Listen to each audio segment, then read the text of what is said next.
Hello, welcome to Midnight Fair channel को subscribe ज़रूर करिए। आज हम जिस मूवी पे बात करने जा रहे हैं, एक psychological horror film the ritual. ये फिल्म देखने के बाद आप कभी भी किसी अनजान और रहस्यमयी जंगल से शॉर्टकट लेने की गलती नहीं करेंगे। कहानी की शुरुआत होती है 5 कॉलेज दोस्तों से। ल्यूक, रॉब, फिल, हच और डॉम ये सब मिलके एक ट्रिप प्लान कर रहे होते हैं। उसी रात ल्यूक और रॉब एक दुकान पर जाते हैं जहां अचानक कुछ नकाबपोश लुटेरे घुस आते हैं। ल्यूक डर के मारे एक शेल्फ के पीछे छिप जाता है, लेकिन लुटेरे रॉब को देख लेते हैं। जब रॉब अपनी शादी की रिंग देने से मना करता है तो वो उसे बेरहमी से मार डालते हैं। ल्यूक वही छुपा सब कुछ देख रहा होता है, लेकिन डर के मारे हिल भी नहीं पाता। इसी हादसे के 6 महीने बाद बाकी बचे चारों दोस्त रॉब की आखिरी इच्छा को पूरा करने के लिए स्वीडन के पहाड़ों पर हाइकिंग के लिए जाते हैं। दोस्तों के बीच एक अजीब सा तनाव है, खासकर डॉम और ल्यूक के बीच। डॉम को लगता है कि ल्यूक अगर चाहता तो रॉब की जान बचा सकता था। तभी अचानक पहाड़ों से उतरते वक्त डॉम का पैर मुड़ जाता है और उसका घुटना बुरी तरह से चोटिल हो जाता है। अब वो निर्मल रास्ते से आगे नहीं चल सकता। नक्शा देखने के बाद हच सुझाव देता है कि अगर वो पहाड़ों के बजाय इस घनदाट जंगल के बीच से शॉर्टकट ले लेते तो रास्ता आधा हो जाएगा, और यही से शुरू होती है उनकी सबसे बड़ी गलती। जैसे ही जंगल के अंदर कदम रखते हैं, माहौल पूरी तरह बदल जाता है। वहाँ अजीब सी शांति और खौफ था। तभी उन्हें पेड़ों पर बहुत ऊंचाई पर लटका हुआ एक बारहसिंगा मिलता है, जिसे किसी ने बेरहमी से फाड़कर वहाँ टंगाया था।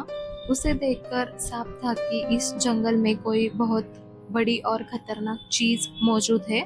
तभी अचानक तेज बारिश और तूफान शुरू हो जाता है।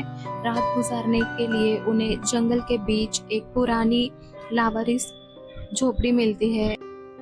जब वो उसके अंदर जाते हैं तो उन्हें ऊपर के कमरे में लकड़ियों से बनी एक अजीब सी बिना चेहरे वाली मूर्ति मिलती है, जिसके सींग इंसानी हाथों जैसे थे। डरने के बावजूद थके होने के कारण वो वहीं सोने का फैसला करते हैं। उसी रात चारों को बहुत ही भयानक और डरावने सपने आते हैं। ल्यूक के सामने फिर वही दुकान वाला हादसा दिखता है। अगली सुबह जब वो उठते हैं तो सब दहशत में होते हैं। ल्यूक के सीने पर अजीब सा घाव होता है। फिल उस मूर्ति के सामने नग्न हालत में पूजा कर रहा था और डॉम डर से रो रहा था। वो तुरंत अपना सामान उठाते हैं और वहां से भागते हैं। वो जंगल से बाहर निकलने का रास्ता ढूंढते हैं, लेकिन ये जंगल एक भूलभुलैया जैसा था। ल्यूक को पेड़ों के पीछे एक विशालकाय अजीब सा जीव दिखाई देता है, लेकिन बाकी दोस्तों को लगता है कि ल्यूक का मानसिक संतुलन बिगड़ गया है। इसी बीच उनके बीच फिर से बहस होती है और डोम ल्यूक को डरपोक कहता है। रात होने पर वो टेंट लगाकर सोने जाते हैं। आधी रात को अचानक टेंट के बाहर किसी चीज की परछाई दिखती है और पलक झपकते ही मॉन्स्टर हच को टेंट समेत खींचकर लेके जाता है। सुबह ल्यूक, फिल और डोम को हच की लाश उसी तरह एक पेड़ पे टंगी हुई मिलती है जैसे वो बारहसिंगा था। अब वो पूरी तरह पागल हो चुके थे और बिना सोचे समझे भागने लगते हैं। तभी वो जीव हमला करता है और फिल को उनकी आंखों के सामने उठा ले जाता है। ल्यूक और डॉम अपनी जान बचाकर भागते हैं और वो मॉन्स्टर उनके ठीक पीछे था। जैसे ही वो मरने वाले होते हैं, ल्यूक को दूर कुछ रोशनी दिखाई देती है। वो भागकर एक छोटे से गांव में पहुंच जाते हैं, जहां कोई ल्यूक के सिर पे वार करके उसे बेहोश कर देता है। जब ल्यूक की आंखें खुलती है तो वो और डॉम एक काल कोठरी में जंजीरों से बंधे होते हैं। वहां एक औरत आकर उन्हें असली कहानी बताती है। वो कहती है कि इस जंगल में रहने वाला जीव कोई जानवर नहीं है, बल्कि गॉड लोकी की नाजायज औलाद है, जिसे वो मोडर कहते हैं। यहाँ के कबीले वाले उसकी पूजा करते हैं और बदले में वो मॉन्स्टर उन्हें अमरता देता है। कबीले वाले ल्यूक को एक चॉइस देते हैं, या तो मॉन्स्टर के सामने घुटने टेक कर उसकी पूजा करे या फिर अपनी जान दे दे।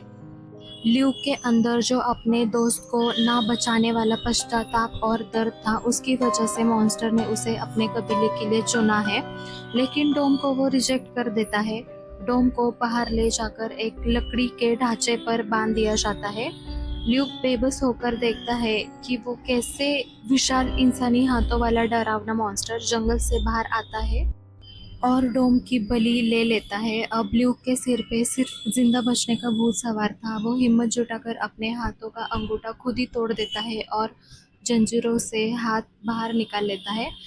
वो वहां रखी एक बंदूक उठाता है, कबीले के उस कमरे में जाता है जहां मम्मी बन चुके बूढ़े लोग थे और पूरे घर में आग लगा देता है। वो जंगल की तरफ भागने लगता है, लेकिन मॉडर गुस्से में उसके पीछे लग जाता है। मॉन्स्टर ल्यूक को जमीन पर पटक देता है और उससे अपने सामने झुकने पर मजबूर कर देता है। लेकिन ल्यूक इस बार हार मानने के मूड में नहीं था। वो उस दुकान वाले हादसे की तरह इस बार फ्रीज नहीं होता। पूरी ताकत से मॉन्स्टर पर कुल्हाड़ी से वार करता है और बंदूक से गोली चला देता है। ल्यूक भागते हुए जंगल के आखिरी चोट पर पहुंच जाता है। जैसे ही उसके कदम जंगल की सीमा के पार एक धूप के भरे खुले मैदानों में पहुंच जाते हैं, मॉन्स्टर वहीं रुक जाता है। वो चाहकर भी जंगल की सीमा से बाहर नहीं आ सकता था। ल्यूक राहत की सांस लेता है, चीखकर अपना गुस्सा और जीत का जश्न मनाता है और शहर की तरफ बढ़ जाता है। इसी मोमेंट पे मूवी खत्म हो जाती है। अगर मूवी अच्छी लगे तो लाइक कर देना, शेयर कर देना। मिलते हैं नेक्स्ट वीडियो में।